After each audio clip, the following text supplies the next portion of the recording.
الحمد للہ رب العالمین والصلاة والسلام علی رسولہ الامین ومن تبعهم بإحسان إلی یوم الدین، اما بعد۔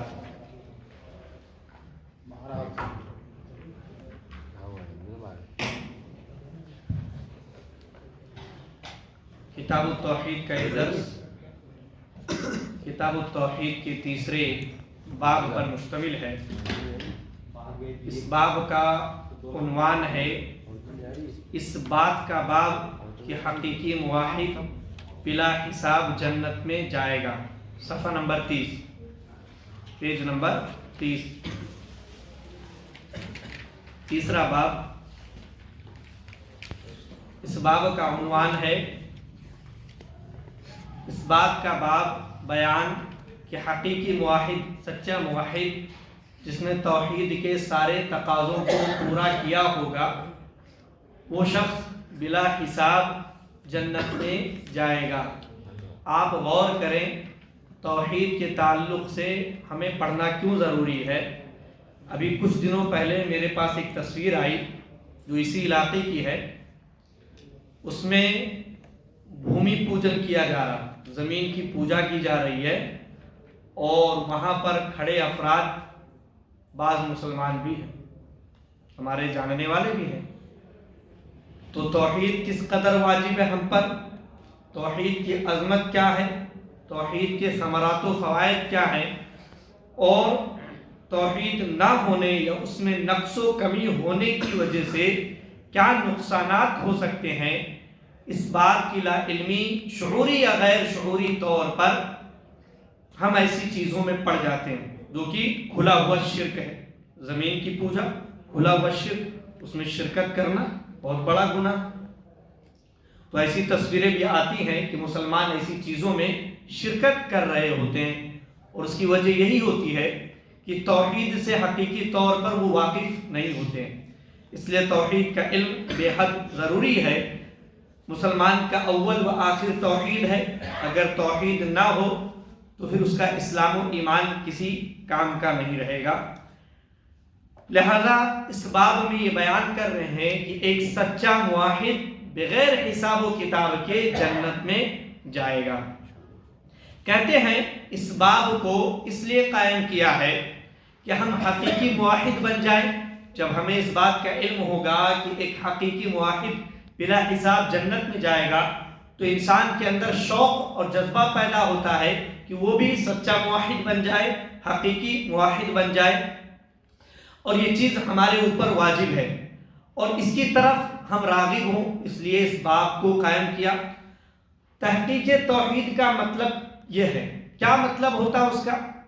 سچا موحد بننا، حقیقی موحد بننا، کیا مطلب اس کا؟ کہ علم، اعتقاد اور خالص پیروی کے ساتھ توحید کو شرک، بدعت اور گناہوں سے پاک و صاف رکھا جائے۔ توحید کا علم ہو، اعتقاد ہو، توحید کے تعلق سے ہمارا عقیدہ درست ہونا چاہیے، اسی طریقے سے خالص پیروی، اللہ اور اس کے رسول صلی اللہ علیہ وسلم کی خالص پیروی، اس کے اندر کسی کی شراکت نہ ہو، تو ان سب کے ساتھ توحید کو شرک سے، بدعت و خرافات سے اور گناہوں سے پاک رکھا جائے۔ یہ تحقیق توحید ہے کہ ہم نے توحید کو کامل طور پر کر کے دکھایا۔ مؤلف رحمۃ اللہ علیہ نے تحقیق توحید کے مفہوم کو سمجھانے کے لیے کئی ابواب قائم کیے ہیں، تاکہ پڑھنے والوں کو تفصیل کے ساتھ جانکاری حاصل ہو جائے کہ توحید ہم مکمل کیسے کر سکتے ہیں۔ توحید میں پختگی، مضبوطی درج ذیل طریقوں سے آئے گی۔ پہلا طریقہ اللہ کے نبی ابراہیم علیہ السلام کے اتباع کے ذریعے، کہ ہم ابراہیم علیہ السلام کی پیروی کریں، جن چیزوں میں اللہ رب العالمین نے آپ کو اسوہ، نمونہ بتلایا ہے، ان میں ہم آپ کے نقش قدم پر چلیں۔ دوسری چیز سادات اولیاء یعنی صحابہ کرام رضوان اللہ تعالی علیہم اجمعین کی اقتداء کے ذریعے، کہ ان کی ہم پیروی کریں، ان کے نقش قدم پر چلیں کہ انہوں نے کس طرح زندگی گزاری، توحید و شرک کے باب میں کس قدر وہ مضبوط تھے، ہم بھی اسی قدر اپنے آپ کو مضبوط کریں۔ تیسری چیز، توحید پر برقرار رہنے اور شرک و معاصی گناہوں سے اجتناب کے ذریعے، بچنے کے ذریعے، خواہ آپ اکیلے ہی کیوں نہ ہو، کہ آپ توحید پر مضبوطی کے ساتھ قائم رہیں، شرک سے اپنے آپ کو بچا کر رکھیں، گناہوں سے اپنے آپ کو بچا کر رکھیں، گرچہ آپ اس تعلق سے اکیلے ہو، پوری مجلس میں، پورے گاؤں میں، پورے علاقے میں آپ تنے تنہا ہو جو ایسا کردار رکھتے ہو کہ آپ شرک سے اپنے آپ کو بچا رہے ہو اور توحید پر قائم ہو۔ اصحاب کہف کا واقعہ آپ دیکھیے، نوجوان، پوری بستی، پوری حکومت، بادشاہ اور رعایا، ہر کوئی آپ کے پیچھے لگا ہوا کہ آپ شرک کرو ورنہ پھر جان سے مار دیے جاؤ گے، لیکن وہ نوجوان اپنی توحید کو برقرار رکھے رہے اور اپنی جان بچانے کی خاطر اپنی آبادی، اپنی علاقے کو چھوڑ کر ہجرت کر جاتے ہیں۔ تو گرچہ آپ اکیلے ہو، تنہا ہو، لیکن آپ توحید پر برقرار رہیں، توحید پر مضبوطی کے ساتھ قائم رہیں اور تمام گناہوں بالخصوص شرک سے کلی طور پر اجتناب کریں۔ چوتھی چیز جس کے ذریعے آپ تحقیق توحید کر سکتے ہیں، توحید کو مضبوط کر سکتے ہیں، توکل علی اللہ کے ذریعے، کہ آپ اللہ رب العالمین پر پورے طور پر بھروسہ کریں، معاملہ کیسا بھی ہو جائے۔ توحید کے لیے جان دی جا سکتی ہے، لیکن جان کے لیے توحید نہیں چھوڑی جا سکتی ہے، اس لیے معاملہ کیسا بھی ہو جائے اللہ رب العالمین پر کامل بھروسہ ہو۔ تو توکل علی اللہ کے ذریعے جھاڑ پھونک، داغنے اور بدفعلی کو ترک کر کے، بدفعلی تو یہ جائز نہیں، داغنا اور جھاڑ پھونک یہ توکل کے خلاف ہے بعض حالات میں، جس کی تفصیل ابھی درس میں آئے گی۔ تو ان تمام چیزوں سے آدمی بچے اور اللہ پر اتنا پختہ یقین ہو کہ ان جائز صورتوں کو بھی وہ نہ اپنائے اور چھوڑ دے اللہ رب العالمین پر توکل اختیار کرنے کے لیے۔ اس تعلق سے دلیلیں، پہلی دلیل اللہ تعالیٰ کا یہ فرمان ہے، ان ابراہیم کان امۃ قانتا للہ حنیفا ولم یک من المشرکین، سورہ نحل کی آیت نمبر 120 ہے کہ اللہ رب العالمین فرماتے ہیں بے شک ابراہیم علیہ السلام پیشوا، رہنما، رہبر اور اللہ تعالیٰ کے فرما بردار اور یک طرفہ مخلص تھے، ہر جانب سے کٹ کر آپ اللہ رب العالمین کی طرف تھے، یک طرفہ، ہر جانب سے کٹ کر صرف اللہ رب العالمین کی طرف، اور مخلص تھے اللہ کے لیے، اس کے اندر ملاوٹ نہیں تھی کہ کہیں اور بھی تھوڑا سا منہ مار لیا جائے اور اللہ کی طرف بھی کچھ کر لیا جائے، مشرکین مکہ کی طرح ایسا نہیں، وہ مشرکین میں سے نہیں تھے۔ اللہ رب العالمین نے آپ کے تعلق سے واضح اعلان کیا کہ مشرکین میں سے نہیں تھے۔ اس آیت میں سیدنا ابراہیم علیہ السلام کی تعریف ہے، لہذا ہمارے اوپر واجب ہے کہ ہم آپ سے محبت کریں، اللہ کے نبی تھے، انبیاء سے محبت کرنا، اور آپ توحید میں اور ان معاملات میں بڑے ہی مضبوط تھے، اس ناحیے سے بھی آپ ہمارے لیے پیشوا اور رہنما ہیں، جیسا کہ اللہ رب العالمین نے بیان کیا، اس لیے آپ سے محبت کرنی چاہیے اور آپ کی پیروی کریں، آپ کے نقش قدم پر چلیں، خصوصاً توحید کے باب میں، کہ توحید کو آپ نے مضبوط رکھنے کے لیے ہر طرح کی قربانی دے دی، سب کچھ نچھاور کر دیا اللہ رب العالمین کی خاطر، اللہ رب العالمین کی توحید کی خاطر۔ ہم جس قدر ان کی پیروی کریں گے، نقش قدم پر چلیں گے، اسی قدر ہم بھی درج ذیل اوصاف سے متصف ہو سکیں گے۔ ابراہیم علیہ السلام کے اندر جو صفات تھیں، جو اوصاف تھے، ہم ان کی پیروی کریں گے تو وہ صفات ہم اپنے اندر بھی پیدا کر سکیں گے۔ وہ اس طرح کہ انہوں نے 6 امور، 6 چیزوں میں توحید کی تحقیق کی، جیسا کہ آیت میں مذکور ہے، 6 چیزوں کے ذریعے آپ نے توحید کو مضبوط کیا،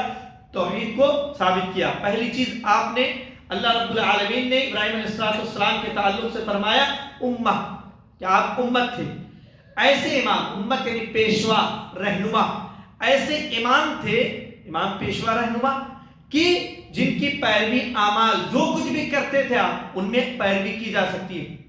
اللہ یہ کہ جس عمل سے اللہ رب العالمین نے مستثنیٰ کیا کہ آپ اس عمل میں پیروی نہ کریں، کہ ابراہیم علیہ السلام نے اپنے والد کے لیے استغفار کی بات کی، اللہ رب العالمین نے منع کیا، لہذا اس کی پیروی نہیں کرنی ہے۔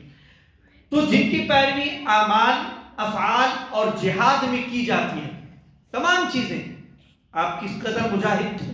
کتنے بڑے مجاہد تھے، آپ نے کتنا مجاہدہ کیا اللہ رب العالمین کی توحید کو برقرار رکھنے کے لیے، لہذا اللہ پر اعتماد کرتے ہوئے اللہ پر آپ توکل کریں اور ابراہیم علیہ السلام کی جو چیزیں بھی آپ کے سامنے آئے آپ اس پر عمل کر گزریں، عمل کرتے ہوئے آگے بڑھ جائیں، تو اس کے ذریعے آپ اپنی توحید کو مضبوط کر سکتے ہیں ابراہیم علیہ السلام کے اس عمل کے ذریعے۔ دوسری بات جو اللہ رب العالمین نے ابراہیم علیہ السلام کے تعلق سے فرمائی، قانتا، کیا آپ قانت تھے، یعنی ہمیشہ اطاعت کرنے والے تھے، ہر حال میں اس پر قائم رہنے والے، یہ نہیں کہ پریشانیاں آئی، مشکلات آئی، آپ ابراہیم علیہ السلام کی سیرت پڑھیں، آپ غور کریں کتنی تکلیفیں آپ کو ابتدا ہی سے ملی، والد سے الگ ہونا پڑا، آپ کو اپنا وطن ترک کرنا پڑا بیوی کے تعلق سے، پھر بیوی اور بچوں کے تعلق سے، تو کس قدر تکلیفیں آپ کو برداشت کرنی پڑی، باوجود اس کے آپ ہر حال میں اللہ رب العالمین کی اطاعت کرنے والے تھے اور اس پر قائم رہنے والے تھے۔ تو ایک موحد ایسا ہی ہوتا ہے کہ حالات کیسے بھی دیگر کو کیوں نہ ہو جائیں، لیکن وہ اللہ کی اطاعت کرنے والا ہوتا ہے ہر حال میں، اور اگر کوئی توحید کو پورا کرنا چاہتا ہے تو اسے ہر حال میں اللہ کا مطیع و فرما بردار بننا ہوگا، کیونکہ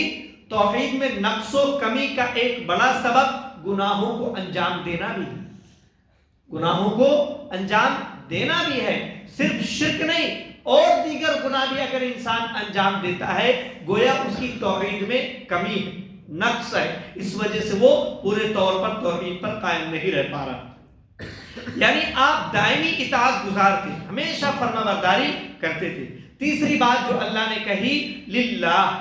کہ آپ اللہ کے لیے خالص، یا آپ کے اخلاص پر دلالت کرتا ہے، صرف اللہ کے لیے مطیع و فرما بردار تھے، کسی اور کے نہیں، جو کچھ کرتے تھے صرف اللہ کی رضا دیکھتے تھے کہ اللہ اس سے راضی ہوگا یا نہیں راضی ہوگا، کسی کی کوئی پرواہ نہیں کرتے تھے آپ، نہ آپ نے والد کی پرواہ کی، نہ آپ نے اپنی قوم کی پرواہ کی، نہ آپ نے بادشاہ کی پرواہ کی، نہ آپ نے اپنے بیوی بچوں کی فکر کی اور ان کو بیابان میں، جنگلات، پہاڑوں میں لے جا کر چھوڑ آئے، تو کسی کی پرواہ نہیں، اللہ کا حکم آ گیا خواب میں کہ بچے کو ذبح کر دو، آپ اس کے لیے بھی تیار ہو گئے۔ تو توحید جب مضبوط ہوتا ہے انسان کا تو انسان کسی چیز کی پرواہ نہیں کرتا اور وہ اللہ رب العالمین کے حکم کو ہر حال میں بجا لاتا ہے، تو للہ خالص تھے آپ۔ چوتھی بات، حنیفاً، یعنی شرک سے منہ موڑ کر، ہر طرف سے منہ موڑ کر اللہ کی طرف متوجہ ہونے والے، تمام جگہوں سے، ہر قسم سے منہ موڑ کر صرف اللہ رب العالمین کے یک طرفہ تھے آپ اللہ کی طرف، ہر اس چیز کو چھوڑ دینے والے جو اطاعت کے مخالف ہو، جو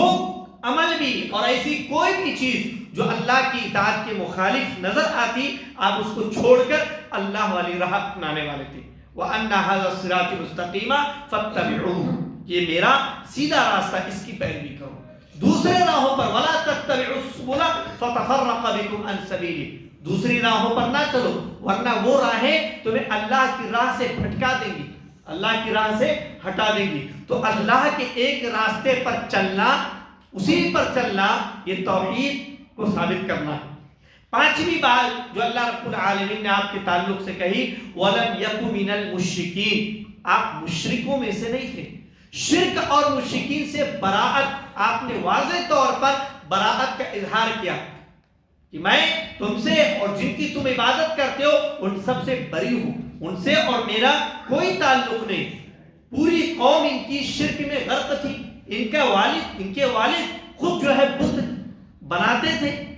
اور بیچتے تھے، لیکن اپنی قوم، اپنے والد، ہر طرح سے، ہر ایک سے برات کا اظہار کیا انہوں نے۔ تو شرک اور مشرکین سے برات، دل سے بھی برات کا اظہار کیا، زبان سے بھی برات کا اظہار کیا کہ اپنے والد سے کھلم کھلا کہہ دیا، اپنی قوم سے کھلم کھلا کہہ دیا، اور اپنے اعضاء و جوارح سے کہ اس علاقے کو چھوڑ کر چلے گئے۔ ایسے تمام اعمال نہ کرتے تھے جس میں شرک پایا جاتا ہو، اللہ کی نافرمانی پائی جاتی ہو۔ چھٹی بات جو اللہ رب العالمین نے ان کے تعلق سے کہی، جو آیت نمبر 121 میں کہی ہے اگلی آیت میں، کہ شاکرا لانعمہ، کہ ابراہیم علیہ السلام اللہ کی نعمتوں کے شکر ادا کرنے والے تھے، کیونکہ نعمتیں یہ آزمائش ہوتی، نعمتیں انسان کو ملتی ہیں، یہ بطور آزمائش بھی ملتی ہیں جن پر شکر ادا کرنا چاہیے۔ اگر نعمتوں پر شکر ادا نہ کیا جائے تو نعمتیں زائل ہو جاتی ہیں، ختم ہو جاتی ہیں۔ کہتے ہیں بالشکر تدوم النعم، کہ شکر گزاری کے ذریعے نعمتوں کو ہمیشہ برقرار رکھا جا سکتا ہے، اور بالکفر تزول النعم، اور ناشکری کے ذریعے ناشکری کر کے نعمتیں برباد کر دی جاتی ہیں، زائل ہو جاتی ہیں، ختم ہو جاتی ہیں۔ فوائد، یہ جو حدیث، یہ جو آیت ہم نے پڑھی، آیت نمبر 121 اور 120 سورۃ النحل کی، اس کے فوائد میں کہتے ہیں ابراہیم علیہ السلام کے والد آزر کی وفات حالت شرک میں ہوئی تھی، حالت شرک میں ہوئی تھی، اور ابراہیم علیہ السلام نے کہا تھا کہ میں جو ہے اپنے رب سے اپنے والد کے لیے استغفار کروں گا یہاں تک کہ اللہ مجھے منع کر دے، جب تک منع نہیں کرے گا۔ تو اس وقت حالت آپ پر واضح نہ تھی، لہذا شرک میں ہوئی تھی وفات۔ پھر جب اللہ رب العالمین نے بیان کر دیا فلما تبین له انه عدو للہ تبرأ منہ، کہ جب ان پر یہ بات ظاہر ہو گئی، ابراہیم علیہ السلام پر یہ بات واضح ہو گئی کہ وہ اللہ کا دشمن ہے، عدو للہ، اللہ کا دشمن، ہر مشرک، ہر شرک کرنے والا اللہ کا دشمن ہے، لہذا جب یہ بات واضح ہو گئی تبرأ منہ، تو وہ اس سے بے تعلق ہو گئے۔ والد ہے، خونی رشتہ ہے، لیکن اللہ کا معاملہ جب آ گیا تو ان سے بے تعلق ہو گئے، کچھ کوئی تعلق نہیں۔ آپ اسی طرح غور کریں کہ نوح علیہ السلام کے والدین مومن تھے، لہذا انہوں نے دعا کی رب اغفر لی ولوالدی، کہ اے میرے رب مجھے اور میرے والدین کو بخش دے۔ مومن تھے اس لیے انہوں نے مغفرت کی دعا کی، لہذا مومن کے لیے مغفرت کی دعا کی جا سکتی ہے، غیر مومن کے لیے مغفرت کی دعا نہیں کی جا سکتی ہے۔ ہم دیکھتے ہیں سوشل میڈیا کے دور میں کہ جب کوئی سیلیبریٹی مر رہا ہے یا کوئی بڑی شخصیت مر رہی ہے اور وہ کافر ہے، ہم دیکھتے ہیں بہت سارے بھولے بھالے مسلمان نوجوان اور دیگر افراد جن کو توحید کا صحیح علم نہیں ہے، توحید کی حیثیت و عظمت اور اہمیت کا صحیح ادراک اور احساس نہیں ہے، وہ ایسے لوگوں کے بارے میں لکھتے ہیں RIP، ریسٹ ان پیس۔ جائز نہیں، کسی مشرک کے لیے آپ ایسی دعا، ایسی تمنا کریں، یہ جائز نہیں ہے کہ آپ اسے جو ہے ریسٹ ان پیس لکھیں، لہذا ایسی چیزوں سے متنبہ رہنے کی ضرورت ہے۔ امام احمد رحمۃ اللہ علیہ فرماتے ہیں 3 چیزوں کی کوئی اصل نہیں ہے، 3 چیزوں کی کوئی اصل نہیں، ان میں پہلی چیز مغازی، یعنی جنگوں کے واقعات، جنگوں کے تعلق سے جو روایتیں آتی ہیں، یہ اسرائیلیات کی بات ہو رہی ہے، ہماری حدیثوں میں صراحت کے ساتھ جو حدیثیں صحیح ہیں تسلیم کر لی گئی ہے، ان کا معاملہ الگ ہے، لیکن یہ چیزیں جو اسرائیلیات وغیرہ ہیں جو درست ثابت نہیں ہے، ان کے تعلق سے کہ 3 چیزوں کی کوئی اصل نہیں ہے، یعنی ان کو بنیاد نہیں بنانا چاہیے، اور اس کو بنیاد بنا کر آدمی کوئی نقطہ نکالے، کوئی استدلال کرے، یہ درست نہیں۔ ان میں پہلی چیز ہے مغازی، غزوات، جنگیں، دوسری چیز ملاحم، فتنے والی باتیں، فتنوں کے تعلق سے باتیں، اور تفسیر، تیسری چیز تفسیر، قرآن کریم کی بہت ساری تفسیری اسرائیلی روایات آپ کو ملیں گی تفسیر میں، ایسی تمام چیزوں کی اصل نہیں ہے، کیونکہ یہ تینوں ہی عمومی طور پر بلا سند بیان کی جاتی ہے۔ اگر سند ہے ان کی چھان پھٹک کی جائے گی، تحقیق کی جائے گی، صحیح ہے یا غلط معلوم ہو جائے گا، لیکن جن کی سند ہی نہیں ہے ان کی اصل کا کیا معلوم ہے، اس لیے ایسی چیزوں کی کوئی اصل نہیں، لہذا سابقہ امتوں کے بارے میں معلومات حاصل کرنے کا ذریعہ یا تو اللہ کا کلام ہے قرآن مجید، اس کے اندر اللہ رب العالمین نے سابقہ امتوں کے تعلق سے باتیں بیان کی، وہ صحیح درست ہے، یا پھر نبی کریم صلی اللہ علیہ وسلم کا فرمان۔ ان 2 کے علاوہ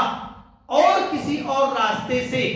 باتیں اگر ہمیں ملتی ہیں، ہماری شریعت ان کے بارے میں کہتی ہے کچھ، تب تو دیکھا جائے گا، لیکن اگر خاموش ہے، یہ جھٹلا رہی ہے تب تو ہم جھٹلا دیں گے، لیکن اگر خاموش ہے تو ان کی صحیح اور غلط ہونے پر ہم کوئی گفتگو نہیں کریں گے، سکوت اختیار، خاموشی اختیار کر لیں گے۔ دوسری دلیل اللہ تعالیٰ کا فرمان ہے وَالَّذِينَ هُمْ بِرَبِّهِمْ لَا يُشْرِكُونَ، جو اپنے رب کے ساتھ کسی کو شریک نہیں ٹھہراتے ہیں۔ اللہ نے کہا لا یشرکون، شریک نہیں ٹھہراتے۔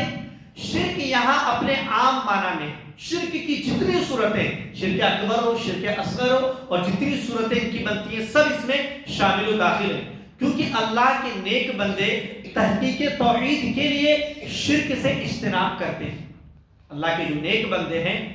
وہ تمام گناہوں سے تو بچتے ہیں، لیکن بالخصوص شرک سے بچتے ہیں، کیونکہ توحید میں سب سے بڑی رکاوٹ وہ شرک ہے، سب سے بڑی رکاوٹ اور سب سے بڑا ضد جو ہے وہ شرک ہے، لہذا شرک سے بالخصوص بچتے ہیں۔ لیکن اس کا یہ مطلب قطعی نہیں، اس کا یہ مطلب ایسا نہیں کہ وہ شرک سے بچتے ہیں یعنی وہ گناہ نہیں کرتے، کہ ان سے معاصی یعنی گناہ کا صدور نہیں ہو سکتا، ایسا نہیں کہ ان سے گناہ نہیں ہوتا۔ اللہ کے جو بندے ہیں جو ایمان رکھتے ہیں اللہ پر، ان سے گناہ نہیں ہو سکتا، ایسا نہیں ہے، بلکہ گناہ ہو سکتا ہے، کیونکہ ہر بنی آدم، ہر انسان گنہگار ہے، معصوم نہیں ہے کہ اس سے گناہ نہیں ہوگا۔ ہاں جب ان سے کوئی گناہ سرزد ہوتا ہے، اللہ کے بندے جو ہیں جب ان سے کوئی گناہ سرزد ہوتا ہے تو وہ اپنے رب کے حضور، اپنے رب کے دربار میں توبہ استغفار کرتے ہیں، نہ کہ اس پر مصر رہتے، ڈٹ نہیں جاتے کہ کوئی گناہ ہو گیا اس پر ڈٹ گئے اور اس کو کرتے ہی رہے، بلکہ شرک سے بچتے ہیں۔ گناہ ہوتے ان سے، گناہ ہوتے ہی انہیں جب احساس ہوتا ہے فوراً اللہ رب العالمین کی بارگاہ میں توبہ و استغفار کر کے اپنے گناہوں کی مغفرت طلب کر لیتے ہیں، ان گناہوں پر اڑ نہیں جاتے، ہر دھرمی کا مظاہرہ نہیں کرتے، احساس ہوتے ہی فوراً اللہ سے رجوع کر لیتے ہیں۔ تیسری دلیل، حسین بن عبد الرحمن رحمۃ اللہ علیہ کہتے ہیں کہ میں ایک دفعہ سعید بن جبیر رحمۃ اللہ علیہ کے پاس حاضر تھا کہ انہوں نے کہا، یہ عربی عبارت بڑی لمبی ہے اس لیے عربی عبارت چھوڑ کے ہم آگے چلتے ہیں، اردو عبارت چند لائنوں کے بعد ہے، کہتے ہیں گزشتہ رات ٹوٹنے والا ستارہ، لہذا سعید بن جبیر نے حسین بن عبد الرحمن رحمۃ اللہ علیہ سے فرمایا، انہوں نے کہا کہ گزشتہ رات ٹوٹنے والا ستارہ تم میں سے کس نے دیکھا؟ کیا آسمان میں ستارہ ٹوٹا؟ تم میں سے کس نے دیکھا؟ تو میں نے کہا، حسین کہتے ہیں میں نے کہا کہ میں نے دیکھا، پھر ساتھ ہی یہ بھی کہہ دیا کہ میں اس وقت نماز میں مشغول نہیں تھا۔ یہ کہنے کی وجہ کیا ہے؟ رات میں دیکھنے کی بات ہوئی تو کہے کہ میں نے دیکھا، لیکن ہاں یہ بات ہے کہ میں نماز میں مشغول نہیں تھی، عبادت نہیں کر رہا تھا، یعنی آپ یہ نہ سمجھ لیں کہ رات کی بات ہے تو رات میں جگا ہوا تھا، نماز پڑھ رہا تھا، عبادت کر رہا تھا تو میں نے دیکھ لیا، بات ایسی نہیں تھی، میں عبادت نہیں کر رہا تھا، مجھے آپ متقی نہ سمجھیں، مجھے آپ متقی نہ سمجھیں، اپنا وضاحت کر دی انہوں نے۔ جبکہ آج کل کے زمانے میں آپ دیکھیں تو بہت سارے لوگ اس کو بیان کرتے ہیں، یعنی بتلانا رہتا ہے کہ میں نے رات کی نماز پڑھی تو کچھ دوسرے انداز میں کہ میں رات میں اٹھا تو پانی بڑا ٹھنڈا تھا، تو اٹھے کیوں بھائی؟ تو تفصیل بتایا، وضو کر رہا تھا میں اس لیے پتہ چلا پانی ٹھنڈا تھا۔ تو انہوں نے وضاحت کر دی کہ بات ایسی نہیں تھی کہ میں کوئی نیک ہوں یا اس طرح کی کوئی بات، کو نیک ہے لیکن اپنے طور پر آدمی اپنی بات بیان کر رہا کہ آپ مجھے ایسا نہ سمجھیں۔ تو انہوں نے بتلا دیا کہ میں اس وقت نماز میں مشغول نہیں تھا، بلکہ مجھے کسی چیز نے ڈس لیا تھا، کسی جانور نے۔ سعید بن جبیر رحمۃ اللہ علیہ نے پوچھا تو پھر تم نے کیا کیا؟ جب جانور ڈس لیا تو تم نے کیا کیا؟ میں نے کہا میں نے دم کیا تھا، ابن عبد الرحمن نے کہا میں نے دم کیا، رقیہ کیا، دعا کی میں نے۔ انہوں نے مجھ سے پھر پوچھا تم نے ایسا کیوں کیا، رقیہ کیوں کیا، تم نے دم کیوں کیا؟ میں نے جواب دیا کہ ہم نے شعبی رحمۃ اللہ علیہ کہ ہم سے شعبی رحمۃ اللہ علیہ نے ایک حدیث بیان کی ہے۔ دم میں نے اس لیے کیا کہ شعبی رحمۃ اللہ علیہ نے مجھ سے ایک حدیث بیان کی، اسی کی بنا پر میں نے دم کیا تھا۔ سعید بن جبیر رحمۃ اللہ علیہ نے پھر سوال کیا شعبی رحمۃ اللہ علیہ نے تم سے کیا بیان کیا تھا، ایسی کیا بات بیان کی تھی، کون سی حدیث کہ اس کی وجہ سے تم نے دم کیا؟ میں نے جواب دیا کہ انہوں نے ہم سے بریدہ بن حصیب رضی اللہ عنہ سے مروی ایک حدیث بیان کی. انہوں نے کہا کہ شعبی رحمۃ اللہ علیہ نے ہم سے صحابی رسول بریدہ بن حصیب رضی اللہ عنہ سے مروی ایک حدیث بیان کی کہ جس نے دلیل بیان کی کہ نظر بد، حدیث کیا تھی کہ نظر بد بری نظر لگ جانا اور کسی زہریلی چیز کے کاٹنے، کوئی زہریلا جانور کاٹنے کے سوا کسی اور صورت میں دم نہیں. حدیث کے واضح مفہوم، مطلب مفہوم سے یہ معلوم ہو رہا ہے کہ صرف انہی دو چیزوں میں دم ہے، کسی اور چیز میں دم نہیں. دم رقیہ کرنا، دعا کرنا. کہہ رہے ہیں کہ نظر بد کی وجہ سے دم کیا جائے اور زہریلی چیز کوئی کاٹ لے تو اس کی وجہ سے دم کیا جائے. کہہ رہے ہیں کسی اور صورت میں دم نہیں سوائے ان دو صورتوں کے. تو حدیث کے الفاظ سے تو یہ معلوم ہو رہا بات ایسی نہیں. کہنے کا یہ مطلب ہے، جیسا کہ آگے اس کی وضاحت ہے، کہ ان دو صورتوں میں، ان دو چیزوں میں کہ نظر بد کی وجہ سے دم کرنا اور زہریلے جانور چیز کے کاٹنے کی وجہ سے دم کرنا، دم زیادہ مفید ہے، دم زیادہ فائدہ کرتا ہے بنسبت دوسری صورتوں کے، دوسری چیزوں میں کرنے کے. تو یہ حدیث انہوں نے بیان کی تھی. اس حدیث کی وجہ سے چونکہ مجھے زہریلے جانور نے، کسی چیز نے کاٹا تھا، اس لیے میں نے دم کر لیا کہ فائدہ پہنچتا ہے دم کرنے سے. یہ سن کر انہوں نے کہا جس نے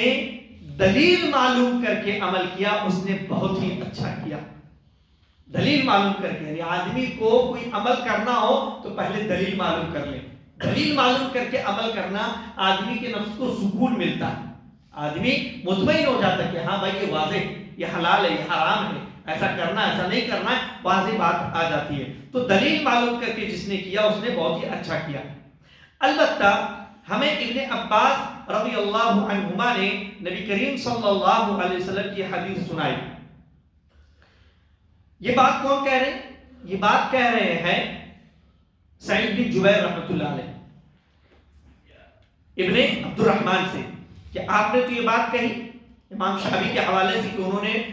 بریدہ بن حصیب کی روایت بیان کی، لیکن ہم سے عبداللہ بن عباس رضی اللہ عنہما نے یہ بات بیان کی.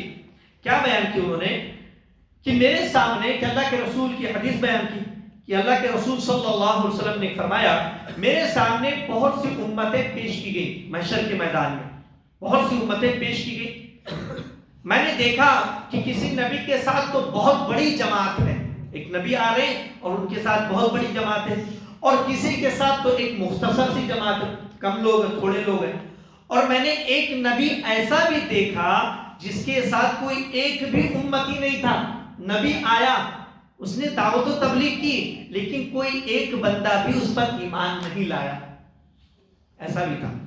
تو فالوور کے حساب سے آدمی کو نہیں دیکھا جاتا. فالوور کے حساب سے دیکھیں تب تو اس نبی کی کہے تو کوئی حیثیت نہیں رہی، بھائی کوئی ایک بھی ماننے والا ہی نہیں ملا ان کو. تو آدمی دیکھے کہ حق کہاں ہے، حق کہاں ہے. باطل کے فالوور زیادہ ہی ہوتے ہیں. تو کوئی ایک بھی امتی نہیں تھا. اسی اثنا میں، اسی دوران میرے سامنے ایک بہت بڑی جماعت نمودار ہوئی. سامنے آئی ایک جماعت، میں نے سمجھا کہ یہ میری امت ہے، لیکن مجھ سے کہا گیا کہ یہ حضرت موسیٰ علیہ السلام اور ان کی امت ہے، کہ موسیٰ آ رہے ہیں اور ان کی امت آ رہی ہے.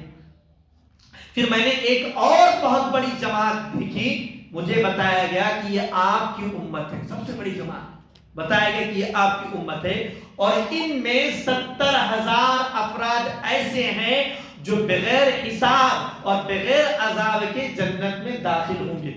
ان کا حساب نہیں ہوگا اور انہیں کسی قسم کا کوئی عذاب نہیں دیا جائے گا، اس کے بغیر وہ جنت میں داخل کر دیے جائیں گے. پھر آپ صلی اللہ علیہ وسلم اٹھے اور گھر تشریف لے گئے، گھر کے اندر گئے. صحابہ کرام رضی اللہ عنہ اجمعین ان خوش نصیب 70,000 افراد کے بارے میں قیاس آرائیاں کرنے لگے، سوچنے لگے کہ 70,000 کون ہوں گے، کیسے اعمال والے ہوں گے. بعض نے کہا شاید یہ وہ لوگ ہوں گے جنہیں نبی صلی اللہ علیہ وسلم کا ساتھی ہونے کا شرف حاصل ہوا، جو نبی کے ساتھی ہیں ان کے بارے میں کہ وہ ایسے لوگ ہوں گے.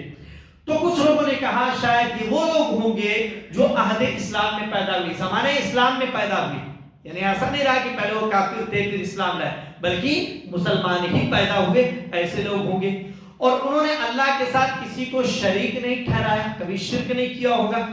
اس کے علاوہ انہوں نے کچھ اور باتیں بھی، صحابہ ہوں گے، وہ لوگ ہوں گے، وہ لوگ ہوں گے۔ اتنے میں آن حضرت صلی اللہ علیہ وسلم تشریف لے آئے تو صحابہ رضی اللہ عنہم نے آپ کو اپنی آراء سے، اپنی باتوں سے آگاہ کیا کہ ہم ایسا ایسا سوچ رہے ہیں۔ تو آپ نے فرمایا یہ وہ لوگ ہیں جو نہ دم کرواتے ہیں۔ کون لوگ ہیں یہ 70,000؟ دم نہیں کرواتے، دم کہ مجھ پر دم کر دو، رقیہ کر دو، دعا پڑھ دو، دم نہیں کرواتے، نہ اپنے جسم داغتے۔ پہلے زمانے میں علاج کا ایک طریقہ داغنا رہتا تھا کہ داغ کر علاج کیا جاتا تھا۔ نہ بدفعلی لیتے، برا شگون،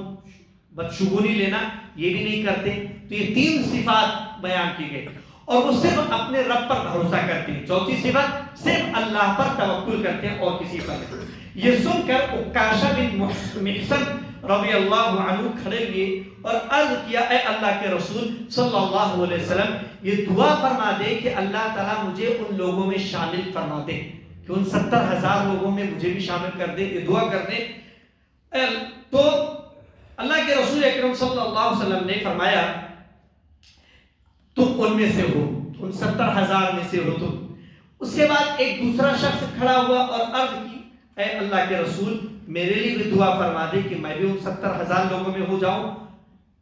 کہ اللہ تعالیٰ مجھے بھی ان لوگوں میں شامل فرما دے۔ آپ نے فرمایا اس دعا میں عکاشہ تم سے سبقت لے گئے، اس دعا میں عکاشہ تم سے سبقت لے گئے، آگے بڑھ گئے۔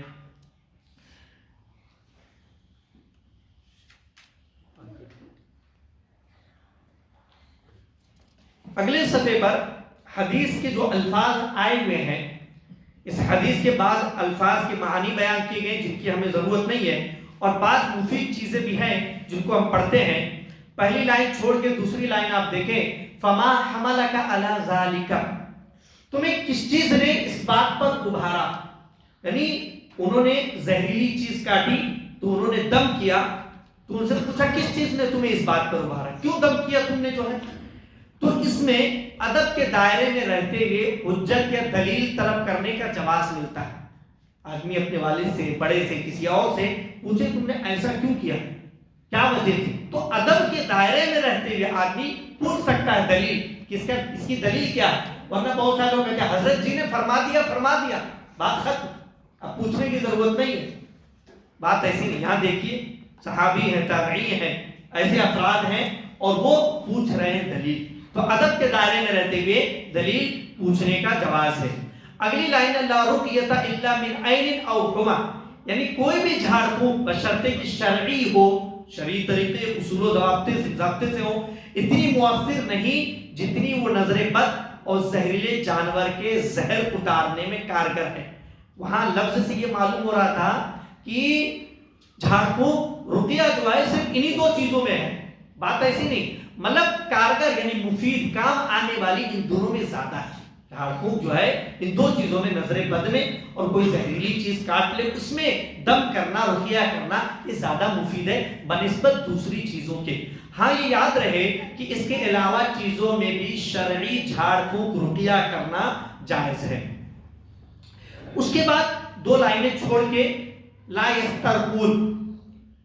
لا یسترقون حدیث میں کہا گیا کسی سے یہ نہیں کہتے کہ پڑھ کر میرے اوپر دم کر دو۔ ان 70,000 لوگوں میں کون شامل ہوں گے؟ ان کی جو صفات بیان کی گئی، ان صفات میں سے ایک صفت یہ لا یسترقون، وہ دم کرنے کو نہیں کہتے۔ بیمار ہیں، ضرورت ہے کچھ تو کہتے نہیں ہیں کسی سے کہ مجھ پر دم کر دو، تو کسی سے یہ نہیں کہتے کہ پڑھ کر میرے اوپر دم کر دو۔ کیوں نہیں کہتے؟ مندرجہ ذیل امور کی وجہ سے، ان باتوں کی وجہ سے۔ اگر کوئی کہہ دے کہ مجھ پر دم کر دو تو اس کا شمار 70,000 میں نہیں ہوگا، وہ 70,000 بلا حساب کتاب عذاب کے داخل ہونے والوں میں وہ شامل نہیں ہو سکے گا۔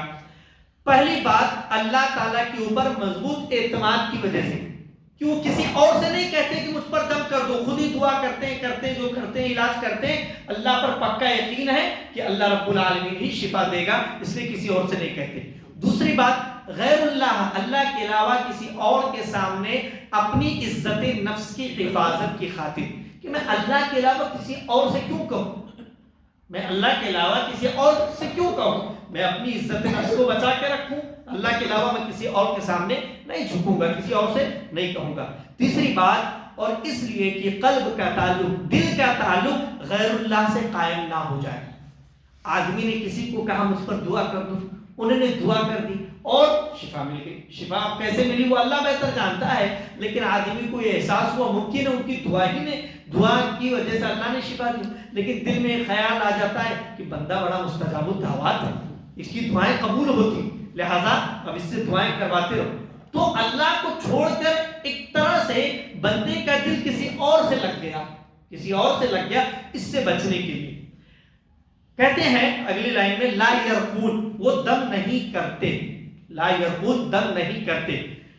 ایک روایت میں یہ لفظ ہے دم نہیں کرتے، یہ جو روایت ہے یہ روایت صحیح نہیں ہے۔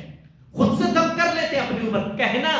یہ منع ہے۔ اگر منع اس طور پر کہ اگر کوئی کہتا ہے تو 70,000 لوگوں میں شامل نہیں ہوگا، لیکن خود سے دم کرنا اگر آدمی کرتا ہے تو اس کی وجہ سے آدمی 70,000 سے باہر نہیں نکل جائے گا۔ تو ایک روایت میں لا یرقون دم نہیں کرتے، وہ روایت صحیح نہیں ہے، جیسا کہ شیخ الاسلام نے کہا ہے، کیونکہ نبی کریم صلی اللہ علیہ وسلم خود پر دم کیا کرتے تھے، اور جبریل علیہ السلام اور عائشہ رضی اللہ عنہا نے آپ کے اوپر دم کیا تھا، اور اسی طرح صحابہ کرام دم کیا کرتے تھے۔ کہتے ہیں دوسروں سے جھاڑ پھونک کروانے کے سلسلے میں لوگوں کے کئی اقسام ہیں۔ کسی سے ہم کروائیں تو اس کی کئی صورتیں بنتی ہیں۔ پہلی، کسی سے کہے کہ وہ اس پر دم کر دے، اس شخص سے کمال فوت ہو گیا، بندے نے خود کہا کہ مجھ پر دم کر دیجئے، رقیہ کر دیجئے، تو کمال فوت ہو گیا۔ کمال فوت ہو گیا یعنی وہ 70,000 افراد میں سے خارج ہو گیا۔ اس نے خود کہا کہ مجھ پر دم کر دو تو وہ خارج ہو گیا۔ دوسری صورت، کوئی خود سے دم کرنے کے لیے آئے تو اس کو نہ روکے۔ کوئی بیمار ہے، میں اس کے پاس گیا اور اس پر دعا وغیرہ کر دیا، تو روکے نہ، مریض جو ہے وہ روکے نہ، اس سے کمال فوت نہیں ہوگا۔ ایسے شخص سے کمال فوت نہیں ہوگا، کیونکہ اس نے طلب نہیں کیا، خود نہیں کہا تھا کہ مجھ پر دم کر دو، بلکہ کسی نے اس پر دم کیا۔ تو کوئی اس پر دم کرے اس وجہ سے نہیں، بلکہ طلب کرے گا اگر کہ مجھ پر دم کرو تو کمال فوت ہوگا، یعنی 70,000 میں وہ شامل نہیں ہوگا۔ تیسری بات، کوئی خود سے دم کرنے کے لیے آئے تو اس کو دم کرنے سے روکنا سنت کے خلاف ہے۔ کوئی دم کر رہا ہے، آپ نے نہیں کہا کہ دم کرو، لیکن کوئی خود سے کر رہا، آپ کی زیارت کو آیا، عیادت کو آیا دیکھنے، اور پھر آپ پر دعائیں پڑھ رہا، دم کر رہا، تو اس کو نہ روکنا خلاف سنت ہے، روکنا خلاف سنت ہے، کیونکہ نبی صلی اللہ علیہ وسلم نے اما عائشہ صدیقہ رضی اللہ عنہا کو اپنے اوپر دم کرنے سے نہیں روکا تھا۔ آپ نے جب دم کیا اما عائشہ نے تو آپ نے منع نہیں کیا۔ اسی طریقے سے حدیث میں ولا یکتوون، کسی دوسرے سے داغنے کو نہیں کہتے، داغنے والا جو علاج ہے وہ نہیں کرواتے، داغنے والا علاج نہیں کرواتے، علاج کر سکتے ہیں لیکن اگر کرتے ہیں تو کمال فوت ہو جائے گا، یعنی 70,000 میں شمار نہیں ہوگا۔ ولا یتطیرون، تطیر عربی زبان بدشگونی کو کہتے، برا فال لینا، برا خیال، بدشگونی لینے کو کہتے ہیں، خواہ وہ کسی دکھنے والی چیز سے ہو، سامنے سے کالی بلی گزر گئی، آدمی برا سوچ لیا میرا کام بگڑ جائے گا، یا سنائی دی جانے والی الو کی آواز سن لیا کسی نے، کہے کہ اب تو کام بگڑ جائے گا، یا ایک متعین جگہ، کسی جگہ کو آدمی بدفالی لے لے، یہ دکان منحوس ہے، اس دکان میں کاروبار نہیں ہوتا، یا جگہ یا وقت کو آدمی بدفال سمجھ لے، جیسے سفر کے مہینے کو بہت سارے لوگ کہتے ہیں کہ سفر کا مہینہ منحوس ہے، جبکہ ایسی کوئی بات نہیں ہے، تو بدفالی نہیں لیتے ہیں، اور حکم کے اعتبار سے ایسا کرنا شرک ہے، یعنی بدفالی لینا یہ شرک اصغر ہے، بدفالی لینا شرک اصغر ہے۔ تو یہ صفات ہیں کہ آدمی دم نہ کروائے، طلب نہ کرے اب کسی سے کہ دم کرو مجھ پر، دوسری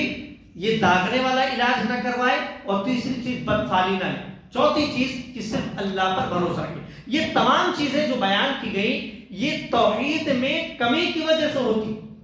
آدمی جب توحید میں مضبوط ہوتا ہے تو ان ساری چیزوں کو شامل نہیں کرتا ہے، نہیں لیتا ہے۔ حدیث میں وارد، آخری پیراگراف پڑھ لیتے ہیں، حدیث میں وارد آئے ہوئے ان تینوں صفات، دم کرانے، داغنے اور بدفالی لینے والوں کے علاوہ جو لوگ دوا وغیرہ استعمال کرتے ہیں،